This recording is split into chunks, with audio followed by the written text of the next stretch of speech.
The United States has one of the highest premature birth rates in the world, now ranking 131st worldwide.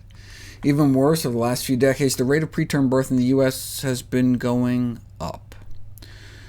We've known that preterm delivery is associated with significant problems during infancy and almost three-quarters of all infant deaths, but even preemies who survive past infancy can carry a legacy of health issues, such as behavioral problems, and moderate to severe neurodevelopmental disabilities and psychiatric disorders in half of those born extremely preterm by the time they reach school age.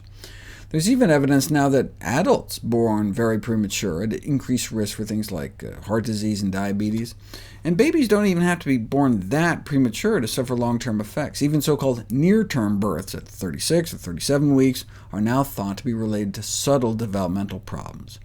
So, what can pregnant women do to decrease this risk? I've talked about avoiding aspartame and diet soda consumption during pregnancy, but what about food?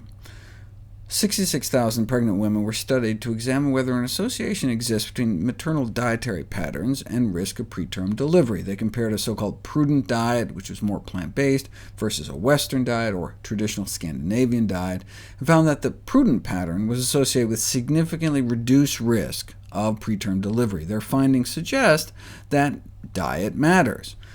But why and how? Well, inflammation is thought to play a role in triggering delivery, and so a diet characterized by anti-inflammatory foods, high intakes of vegetables, fruits, and berries, can reduce both systemic and local inflammation, and the lower saturated fat levels may also be associated with reduced inflammation. Any good foods in particular? Well, since a significant percentage of preterm deliveries are thought to be related to infections and inflammatory conditions in the genital tract, what about looking into garlic? Garlic is well known for its antimicrobial properties, and also has these prebiotic dietary fibers that feed our good bacteria. Speaking of which, dried fruit packed with fiber also have some antimicrobial activities against some of the bacteria suspected to play a role in preterm delivery. So they studied the garlic, onion, and dried fruit intake of nearly 19,000 pregnant women, and indeed, they observed a reduced risk of spontaneous preterm delivery related to groups of garlic and onion family vegetables and dried fruit. In particular, garlic stood out for the vegetables and raisins for the dried fruit, associated with a reduced risk of both preterm delivery